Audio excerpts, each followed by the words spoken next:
Siéntense un momento, hermanos, hermanas. Desde el lunes estamos escuchando estas lecturas del libro de Job, en donde de una manera muy pedagógica se nos presenta la situación en la que se encuentra el hombre justo cuando llega a su vida el dolor y el sufrimiento. Y cómo surgen esas cuestionantes. ¿Cómo es posible que una persona que busque sinceramente a Dios tenga la misma suerte de aquel que quizás vive toda su vida apartada de Dios? Y el dolor y el sufrimiento entonces le impactan de la misma forma. Aparentemente es una injusticia. Y este libro de Job, eso es lo que nos presenta. Por eso veíamos el lunes cómo se entablaba un diálogo entre Satanás y Dios cuando veían al siervo Job, lo feliz que era, lo devoto que era. Y el diablo le dice a Dios, él es así porque tú lo has bendecido, lo has premiado.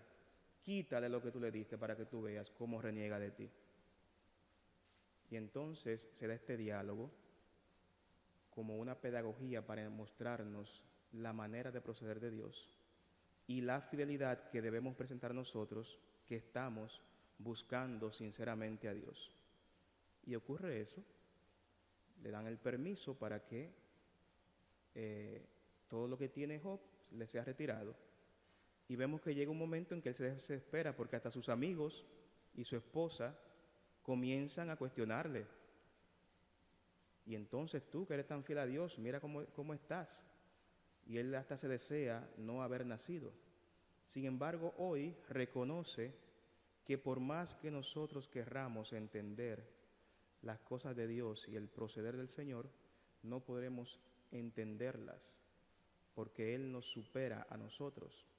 Y precisamente por esa conciencia que tenemos de que Dios nos supera, es que debemos confiar en Él. ¿Por qué? Porque el mal en este mundo es una realidad y a la vez es un misterio, porque el mal no surge de Dios. Dios no crea el mal. Sin embargo, es una realidad que yo experimento en mi vida cotidiana. Y entonces, ¿cómo enfrentarme a esto? Teniendo confianza plena en Dios y teniendo la certeza de que mi vida no llega a su plenitud en este mundo. Y por eso es que muchas veces, muchas personas pierden la fe ante el dolor y el sufrimiento, porque se desesperan, porque creen que la vida es solamente esto que vivimos aquí, y no son conscientes de que este mundo está llamado a una plenitud, y esa plenitud se dará en Dios. ¿Cuándo? Cuando Dios disponga, porque en el mismo Jesucristo sabe qué día pasará eso, pero pasará. Entonces por eso nosotros debemos mantener la esperanza, y esto que hemos leído en el libro de Job es lo que nos va mostrando. ¿Por qué? Porque nuestra existencia en este mundo no está condicionada simplemente por lo que yo creo. Si el mundo dependiera de mí, fuera el mejor mundo para mí, porque las cosas se hicieran como yo quiero y como a mí me gustan. Pero como en el mundo hay interacción de personas, hay cosas que no dependen totalmente de mí. Entonces hay personas que no buscan el bien. ¿Y cómo ustedes creen que actúa una persona que no busca el bien? ¿Deseándole el bien a los demás? Imposible. Entonces ahí eso me afecta a mí, que quizás estoy buscando a Dios sinceramente. Y nosotros que estamos en los caminos del Señor, nos vemos muchas veces como sobretentados, por decirlo así, como que somos más tentados que los demás. Lo que pasa es que como uno está buscando conducir su vida bajo la luz de Dios, uno tiene la capacidad o puede ver el mal más claramente. Si realmente buscamos a Dios y nos dejamos iluminar por su palabra. Y por eso aparentemente cosas que para otros no es nada, nosotros podemos darnos cuenta de que sí, que son pecados, y por eso tenemos una lucha más fuerte contra el mal.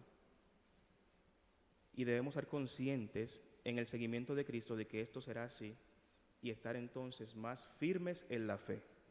Por eso Jesús en el Evangelio va instruyendo a sus discípulos y a aquellos que le van siguiendo mientras él va de camino a Jerusalén. Ayer veíamos cómo unos discípulos, haciendo uso de, vamos a decir, de el ministerio que tenían junto a Jesús, querían descender fuego sobre un pueblo que no les recibió. Y podemos vernos tentados nosotros a usar el servicio que se nos llama como un medio de opresión a los demás. Y eso no es así. El mismo Jesús se lo hace saber. Hoy, por ejemplo, vemos estas tres condiciones o tres escenarios diferentes del seguimiento de Cristo. El primero,